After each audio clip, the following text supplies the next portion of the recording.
This is gonna be the pak-sau, right? The pak-sau. Yeah. Pak-sau. Yeah. First thing of the rule is reach out for them. You don't ever want to wait till the last minute. Keep them close and try to do that hard pak-sau we've always been told to do. It's not hard coming in this way. Never do that in the forms. What you're doing is just reaching out for them. Once you make contact with them, just ride the wave. That's how you do. You become one with his fist. He controls the momentum. He controls the way the arm wants to go. That's all we're doing right here. Reaching out for him, but I control where his hit's gonna be. I don't want that hit to be on me. So I'm just reaching out, just controlling. So kind of explain to me what's the difference between say maybe the way some other people teach it when you pak-sau, they normally go forward, but they kind of tend to hold it out there, which kind of seems to be resisting the force. Yeah, the thing about that, you do the same thing right here. Boom, once he's here, and you push out. That's what we've always, in other styles, they've always been told. Boom, pak-sau is a push out, and that's all it is, pushing out. But if you're big and strong, it works. Especially if a guy you try to fight, catch him off guard or anything, yeah, it'll work. So that's so much impact on each other.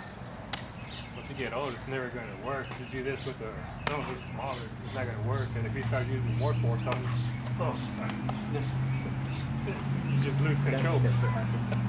There's just so much force. It just explodes. You have no more control of it.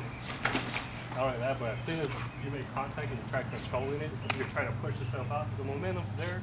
If you notice, my whole body's being tossed around. If it's a style that's considered to be a soft style, why so much shock behind everything?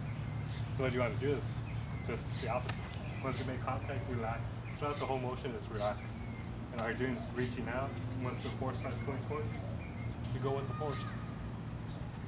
And that's how you're doing. You're just going with the force. So he's actually it's up to him how fast the movement's actually happening. Yeah. I mean, he's actually controlling the speed.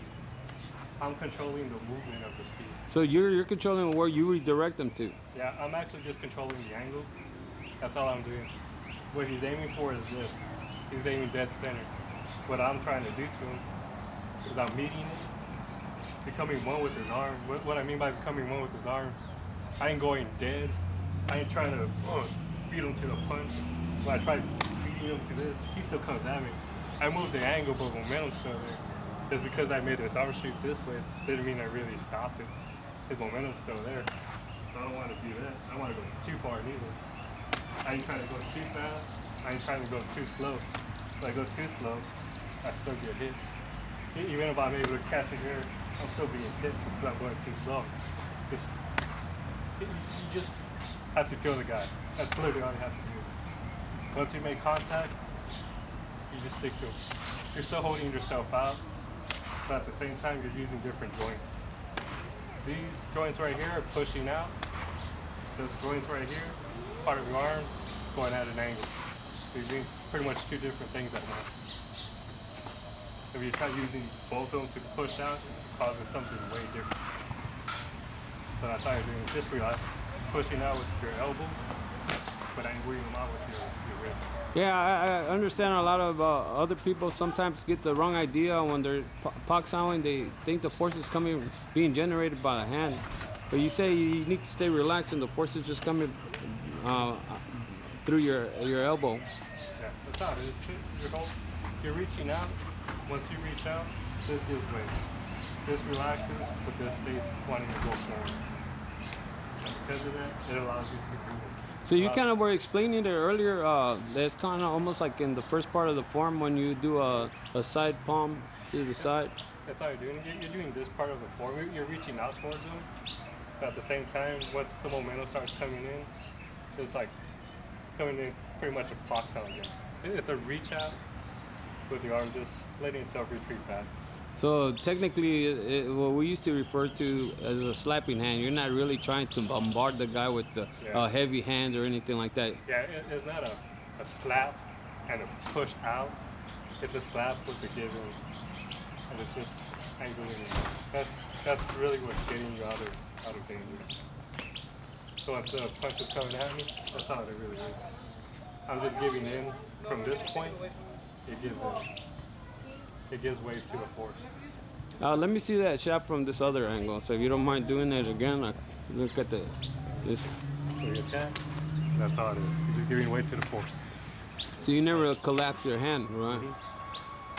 But this part right here, your forearm, it somewhat collapses to the certain point because you never want to fully collapse on yourself or go too far out. Right. It just comes in to a certain point, just almost to a wusao position. Oh, okay. That's pretty much all you really do. Just up to your wusao. That's it. So just a wusao position, literally, and that's all it really takes. Anything more than that's just way too much, and you just lose. Not only do you lose balance and control of him, but you also lose balance of yourself. Okay. That's cool. Just for him. Well, that seems to work fairly easy. And that's how once it hits that point, you go a little slower so you can show it off. So once he's coming in, that's how it is. This is still giving your pressure out, but this is retreating itself.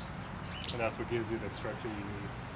Without this part, when you go slow, even though you have this, if this gives way, I'm still open. Because it's not letting, it's not giving the force it needs. Okay. So you're using the two different joints at that point. One joint, everything goes out together, but once it makes contact, this joint still wants to hold itself out, and this joint gives itself.